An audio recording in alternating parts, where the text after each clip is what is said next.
हमारा 7 नंबर सवाल है अभ्यास 12B का 7 नंबर। देखिए, यदि 6, 18, x, 15 समानुपात में है तो x का मान क्या होगा। बोल रहा है कि ये हम लोगों का 6, 18, x, 15 जो दिया है ये अनुपात में होगा तो x का मान, तो ये अनुपात में हम लोग कर लेते हैं। चलिए, 6 समंधे 18 समानुपात x समंधे 15। ठीक है, तो अब वैसे ही कर लेंगे जैसे हम लोगों ने पिछले वीडियो में आप देखे होंगे किए थे, वैसे ही 6 गुणते 15 बराबर 18 गुणते x। ठीक है, इतना कर लेंगे। फिर उसके बाद हम लोग करेंगे, इसके बाद हम लोग कर लेंगे, यहाँ पे आप लोग देख सकते हैं कि 6 गुणते 15 बराबर 18 x। ठीक है, तो हम लोग इसको यक्स वाला मतलब नीचे भेज सकते हैं क्योंकि मैंने आपको बताया था, या फिर इसको गुणा कर करते हैं या फिर ऐसे ही। तो यक्स बराबर 6 गुणते 15 बटा के 18। हम लोगों ने यहाँ कुछ नहीं किया, देखिए ये जो था उसको यहाँ लिख कर फिर उसके बाद ये जो यक्स के संग जो रहता है उसको हम लोग नीचे भेजते हैं, मैंने आपको बताया था। तो देखिए कटा लेंगे। देखिए 3 से कटाएंगे तो 3 छक्का 18 और 3 दूना के 6, फिर 2 से 2 एकम 2, 2 तिया 6, फिर 3 से कटेगा 3 एकम 3, 3 पचक 15, यानी कि हम लोगों का यक्स बराबर 5 आ गया आंसर। ठीक है, तो चलिए अब हम लोग अगला सवाल करेंगे। हम लोगों का अगला सवाल देखिए है, लखनऊ से कानपुर की दूरी और लखनऊ से इलाहाबाद के बीच की दूरी में 3 समंधे 8 का अनुपात है और लखनऊ से इलाहाबाद के बीच की दूरी 200 किमी हो तो लखनऊ से कानपुर के बीच की दूरी क्या होगी। ये बोल रहा है कि लखनऊ से कानपुर के बीच की दूरी हम लोगों को ज्ञात करना है। तो पहले हम लोग लिख लेंगे जो दिया है। तो देखिए, लखनऊ को हम लोग 3 मान सकते हैं और इलाहाबाद को हम लोग 8 मान लेते हैं। ठीक है, तो हल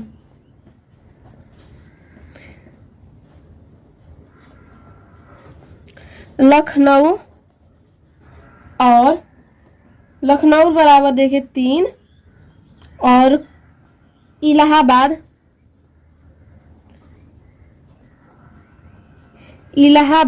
का हम लोगों का 8। ठीक है, और बोला है कि इलाहाबाद के बीच की दूरी 200 किमी है। ठीक है, तो लिख लेंगे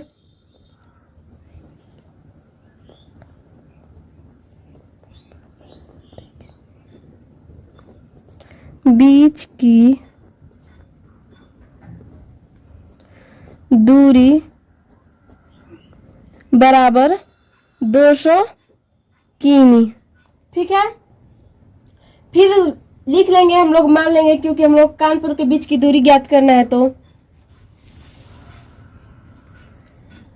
माना कानपुर की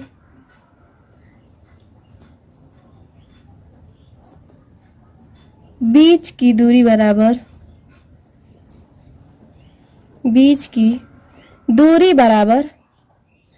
यक्स। ठीक है, माना कानपुर के बीच की दूरी बराबर यक्स किमी। ठीक है, तो चलिए अब हम लोग इसको हल करते हैं। देखिए यहाँ पे हम लोग का इलाहाबाद का निकल गया और कानपुर का नहीं पता है, हम लोग कानपुर का निकालना है और इलाहाबाद का दिया है। ठीक है, तो 3 समंधे 8 समानुपात यक्स समंधे 200। ठीक है, हो जाएगा। तो 3 गुणते 200 बराबर 8 गुणते यक्स। ठीक है, तो यहाँ पे हम लोग कर लेंगे 3 गुणते 200 बराबर 8 यक्स। यक्स बराबर 3 गुणते 200 बटा में 8। 2 से 2 चौक 8, 2 एकम 2, 2 दूना के 4, 2 पचक 10, 0 एक ठो उतार लेंगे, 2 एकम 2, 25 दूना 50, यानी कि यक्स बराबर हम लोगों का 3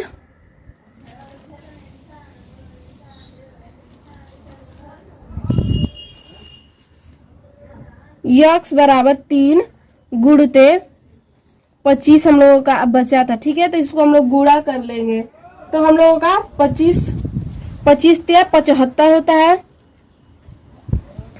75 किमी। ठीक है, तो यहाँ पे हम लोग लिख लेंगे कि कानपुर के बीच की दूरी हम लोग कितने 75 किमी। ठीक है, ये हम लोगों का आंसर हो जाएगा।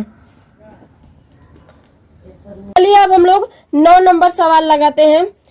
9 नंबर हम लोग का है, एक विद्यालय के लड़के और लड़कियों ने अलग अलग 2 संबंधित 3 के अनुपात में पौधे लगाए।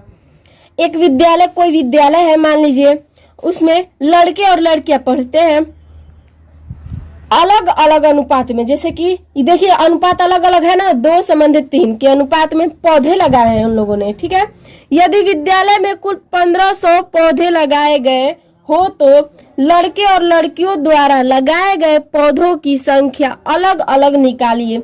ये बोल रहा है कि लड़के और लड़कियों की पौधों की संख्या जो लगाए हैं पौधे, उनकी संख्या अलग अलग निकालना है। तो चलिए इसको निकालते हैं। तो पहले हम लोग मानेंगे, माना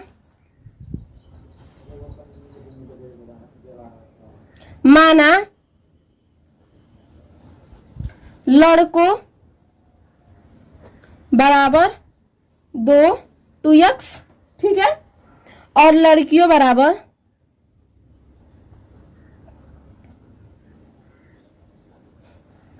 3x। इसी को हम लोग, ये सवाल में है ना 2 संबंधित 3, इसी को 2x और 3x मान लिए हैं। ठीक है, कुल पौधे हम लोग कितने हैं, कुल पौधे बराबर 1500। ठीक है, अब हम लोगों को बोला है कि चलिए अब इसको लगा लेते हैं। बोला है कि अलग अलग, तो पहले इसको हम लोग जोड़ेंगे तभी तो हम लोगों का पता चलेगा ना कि पहले कितना था। तो 2x प्लस 3x बराबर 1500। ठीक है, तो 2x और 3x हो जाएगा 5x बराबर 1500। x बराबर 1500 बटा के 5 कटा लेंगे। x बराबर देखेंगे 5 तिहाई 15 और 2 ठो ये 0 है हम लोगों का, 2 ठो 0 निकल जाए, यानी कि x बराबर हम लोगों का निकल गया कि x बराबर हम लोगों ने 300 निकाल लिया। तो अब लड़कों और लड़कियों द्वारा निकाल लेंगे कितने वृक्ष लगाए हैं उन लोगों ने। चलिए देखते हैं, तो यहाँ पे लिख देंगे लड़कों द्वारा लगाए गए वृक्ष, लड़कों द्वारा लगाए गए वृक्ष बराबर, देखिए लड़कों का हम लोगों का था 2x, तो 2 और x का हम लोगों का है 300, तो गुणते 300। ठीक है, बराबर अब 2 में 300 का गुणा करेंगे तो हम लोगों का आ जाएगा 600, यानी कि हम लोगों का लड़कों ने, उस विद्यालय में लड़कों ने 600 लगाए हैं वृक्ष। ठीक है, पौधे लगाए हैं। अब लड़कियों का चलिए निकालते हैं।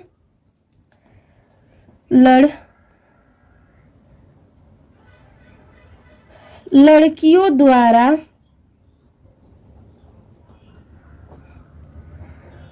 लगाए गए वृक्ष बराबर, लड़कियों का था 3 गुणते x का मान हम लोगों ने 300 निकाला था, 300 बराबर 900 गुणा करेंगे तो पौधे,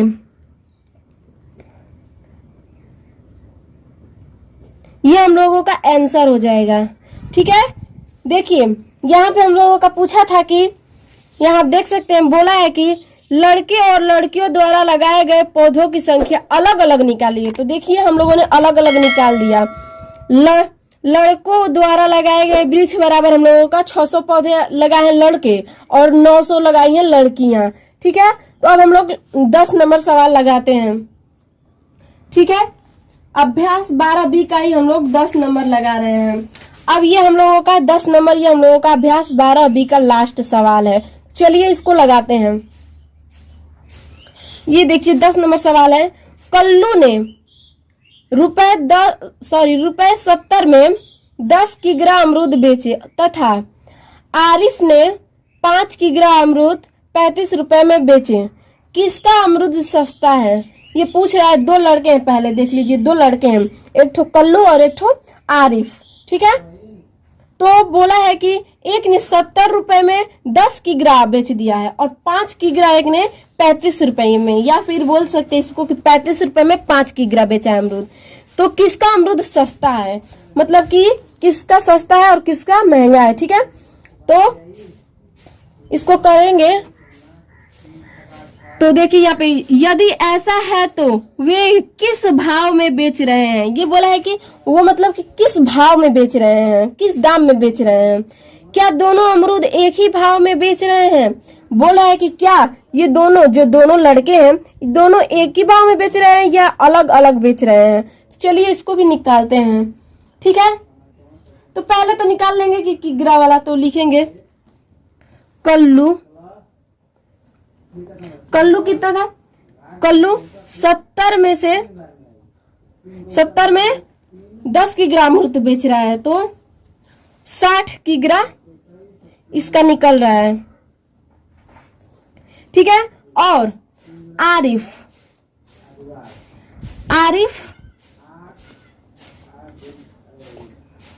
35 रुपए में 5 किग्रा बेच रहा है, तो इसका निकल रहा है 30 किग्रा। तो आप यहां से बता सकते हैं कि इसका सस्ता है। देखिए इसका सस्ता है क्योंकि ये तो 60 किग्रा हो जा रहा है और ये 35 है, तो लिख देंगे यहाँ पे पहले क्वेश्चन हो जाएगा कि पूछा है ना कि किसका अमरूद सस्ता है, तो लिख लेंगे आरिफ का अमरूद सस्ता है। ठीक है, ये हम लोगों का पहला का हो गया। ठीक है, अभी इसमें 3 क्वेश्चन पूछ दिया है, तो चलिए अब इसका निकालते हैं। ये वाला देखिए, यदि ऐसा है तो वे किस भाव में बेच रहे हैं। ठीक है, तो चलिए अब इसका निकाल लेते हैं कि किस भाव में बेच रहे हैं। क्या दोनों बोला है कि क्या दोनों अमरूद एक ही भाव में बेच रहे हैं, तो पता चल जाएगा कि क्या सचमुच में दोनों एक ही भाव में बेच रहे हैं अमरूद। तो चलिए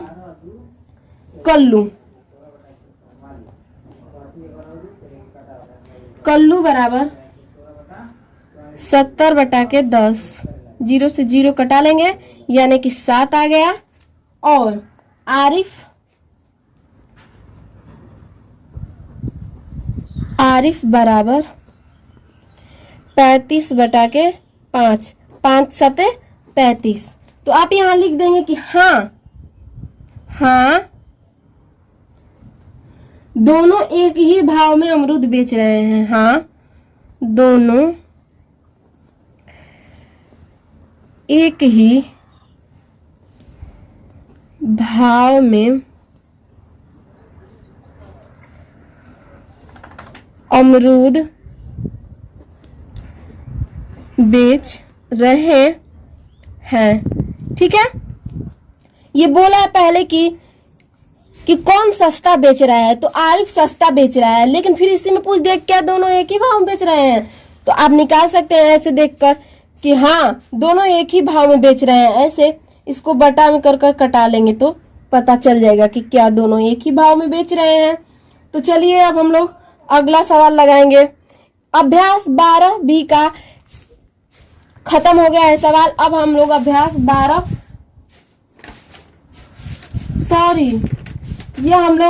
12C का लगा रहे थे। ये हम लोगों का 7 8 9 10, ये हम लोगों का अभ्यास 12C का था। अब हम लोग अभ्यास 12D लगाएंगे। तो चलिए लगाते हैं। तो हम लोग पढ़ेंगे अब अभ्यास 12D का पहला नंबर सवाल। हम लोगों का पहला नंबर सवाल है, निम्नांकित में 100 के आधार पर प्रतिशतता बताइए। तो पहले हम लोग लिख लेंगे। देखिए, प्रतिशत मतलब होता है कि बटा में 100। तो बोला है कि आधार पर, यानी कि 100 के आधार पर हम लोगों को करना है। पहले इसको जैसे करते थे वैसे कर लेंगे। 18 बटा के 100 और गुणते 100 के आधार पर बोला है कि 100 के आधार पर, तो हम लोग 100 के आधार पर कर लेंगे, यानी 100 से 100 कटा लेंगे तो हम लोगों का प्रतिशतता आ जाएगा 18। ठीक है, हम लोगों का प्रतिशतता कितना आ जाएगा? 18 आ जाएगा। अब हम लोग दूसरा नंबर सवाल देखेंगे। तो हम लोगों का दूसरा नंबर सवाल है 24%। कितना? 24%। तो इसको भी वैसे ही कर लेंगे, 24 बटा के 100 और अब बोला है कि 100 के आधार पर, तो 100 से 100 कटा लेंगे तो यहाँ पे हम लोग आ जाएगा 24। ठीक है, अब हम लोगों का 3 नंबर सवाल है 47%। ठीक है, तो 47 बटा के 100 गुणते 100 के आधार पर 100 से 100 कट जाएगा, 47 आ जाएगा। ये जो हम लोगों का 18, 24 और 47 आ रहा है ना, ये हम लोगों का प्रतिशतता है। ठीक है, ये 3 नंबर था। अब यहाँ पे 4 नंबर, हम लोगों का 4 नंबर सवाल है 63%। ठीक है, तो 63% है तो 63 बटा के 100 गुणते 100 से 100 कटा लेंगे तो हम लोगों का आ जाएगा 63%। ठीक है, अब बोला है दूसरा नंबर की निम्न, लिख लेते हैं। बोला है कि निम्नांकित को भिन्न के सरलतम रूप में लिखिए। निम्नांकित को भिन्न के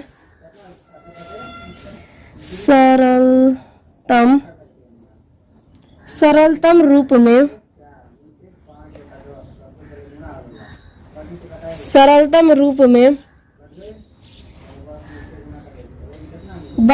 लिखिए।